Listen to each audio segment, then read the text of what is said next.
Folks, my name is Brindle. I specialize in working with people on their Medicare health plans. I'm a licensed insurance agent right here in Utah. I'm coming to you from our office here in Sandy at Brindle Insurance Group / Christian Brindle Insurance Services, where we've been working with people on Medicare for the last 25 to 30 years. I publish books on the topic of Medicare, and today I'm going to bring you a little bit of a short video about what is a Medigap, also known as Medicare supplements. Now, when you get onto Medicare for the first time, a lot of times there's a lot of confusion. There's a lot of advertisements. There's a lot of confusion from these advertisements. People calling you, everyone telling you a different thing. Well, I can tell you that in the Medicare world, when you first get onto Medicare, there's only a couple of key things that you need to know in order to get started and know what you're doing. And maybe you're already on Medicare and you don't even understand what you have. I read an article the other day that said 75% of people on Medicare do not understand as well as they'd like to what they particularly have that goes with their Medicare. So this can kind of fall into a lump sum of people. When it comes to Medicare supplement plans, the only thing that you really have to know is that when you first get onto Medicare, you do get Medicare from the government. You get what's known as Medicare Parts A and Medicare Parts B. And those are the two parts of Medicare that come from the government. They kind of work like two pieces of a puzzle that fit together, and they provide a person with medical coverage. Part A covers the hospital. You might have heard this before. Medicare Part B covers the medical expenses. They both cover a myriad of different things, but the main thing you need to know is they cover, after the deductibles, of course, about 80% of the medical bills that you might require as a person onto Medicare. So when you go to the hospital, if you have a $50,000 bill, there's deductibles that you have to meet if you have Medicare by itself, but they end up paying about 80% of that, leaving 20% behind for you to pay. So if you do the math on that, a $50,000 bill, you're probably stuck with $10,000, give or take. What a Medigap does, or a Medicare supplement, is their plans through private insurance companies, and there's probably about 50 to 100 of them here in the state of Utah that actually offer these kind of programs. They come through and they pay the 20% of what Medicare leaves behind. Medigap, also known as a Medicare supplement, they're kind of two names for the same thing. And essentially what you're looking at is you pay a premium, they come through, they pay the rest of what Medicare leaves behind, and depending on the insurance company and depending on the particular plan that you end up electing to go with, you could have potentially full medical coverage, if not very close to full medical coverage. Now, there's a couple of different plans that I think are probably the most popular Medicare supplement plans we have in the market here today, and I'm going to talk about those right now.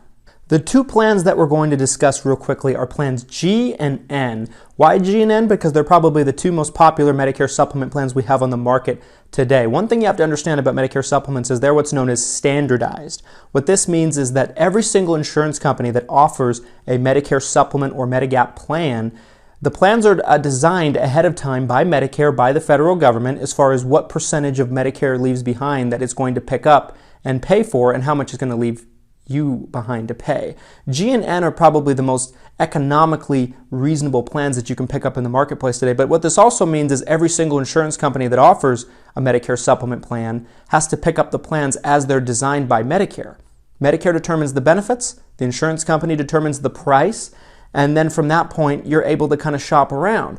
Now, there's two very important aspects of picking up a Medicare supplement, because if you understand what I just said, that means that every single Medicare supplement company that offers you Medicare supplement plans pretty much all offer the exact same plans. So plans G and N, which we're going to talk about in a moment here, are the same plans with every single insurance company. They just all charge a different premium. So you don't actually get any more benefits by paying more for one of these plans. If you're on a Medicare supplement plan at the moment, you could be paying more than you need to potentially, and we never want to see that. There's also another thing we want to take into consideration, that is rate increases. If you've been on Medicare for some time, you know that the Medicare supplement plans raise your rates every year as you get older, but that's a topic for another day. Now, this is a Plan G. A Plan G is very, very simple. A Plan G pays every single thing that Medicare leaves behind on the Medicare Part A and Part B charges, with the exception of a one-time-a-year deductible. In 2020, it is $198 one time per year. It's not per usage, it's one time per year. There's certain things that you could possibly run into that could trigger this deductible throughout the year. It could be a hospital stay, a surgery stay, certain kind of doctor's appointments, but it's one time per year. After that deductible is met, then you have a full medical coverage for the rest of the calendar year. As long as Medicare approves a charge, and it's a Medicare approved charge, You should never experience any medical out-of-pocket for the rest of the calendar year. This doesn't include prescription coverage, dental, vision, hearing, because those things are obviously separate and not covered by Medicare. You have to pick those plans up separately when you go the route of Medicare supplement. If you have a Medicare Advantage plan, it might all be combined, but your medical coverage isn't quite as good typically with Medicare Advantage plans. And that's also a topic for another day. The deductible you see here is what's known as the Medicare Part B deductible. It's a one-time-a-year deductible that Medicare Part B charges for certain things like I mentioned.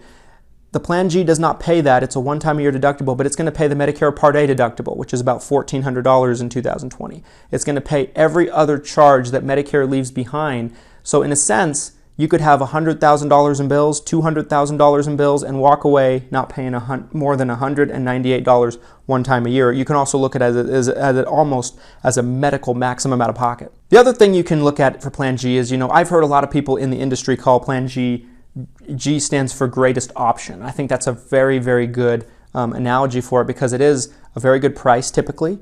It is typically the most financially reasonable plan, especially here in Utah, for what you get.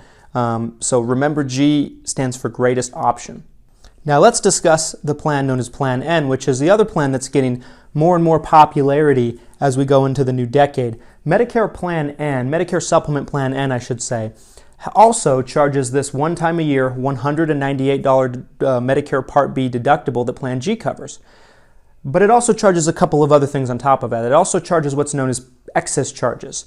Typically, you can best explain excess charges by just saying that they are extra charges that the doctor might want to tack on top of your regular bill. You don't see it happen much. I actually personally have never seen it happen in my career. We've worked with thousands and thousands of people here in Utah over the years.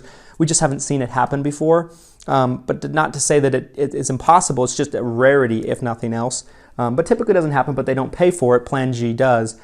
A Plan N also charges an up to $20 doctor copay. So every time you're going to see the doctor, it charges an up to $20 doctor copay.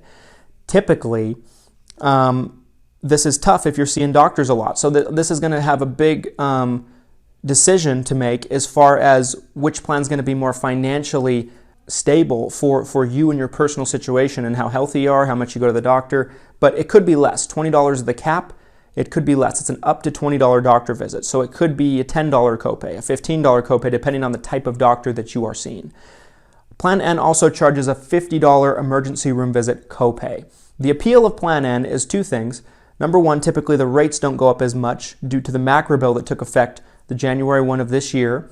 And also Plan N is usually quite a bit cheaper as far as monthly premium is concerned than Plan G, as well as plans that you may have had throughout the years or seen, such as Plan F, Plan D, things like that. So these are the two most popular Medicare supplement plans that are in the market today. That's how they work. These are the only things you pay out of pocket in terms of medical bills. You have to pick up your prescription drug coverage separately. If you want dental, vision, hearing, that has to be picked up separately when you go the route of a Medicare supplement. If you'd like to learn more about what my organization can offer you, we work with all of the biggest insurance companies in the Medicare industry. We work with people in 10 states, but Utah is where we're located. That's our home. That's what we know best. And we wanted to bring you this message as a quick little education to kind of show our goodwill, to show you that we know what we're doing and what we're talking about. For more information, please feel free to visit my website by clicking the link below, and I'll see you over there.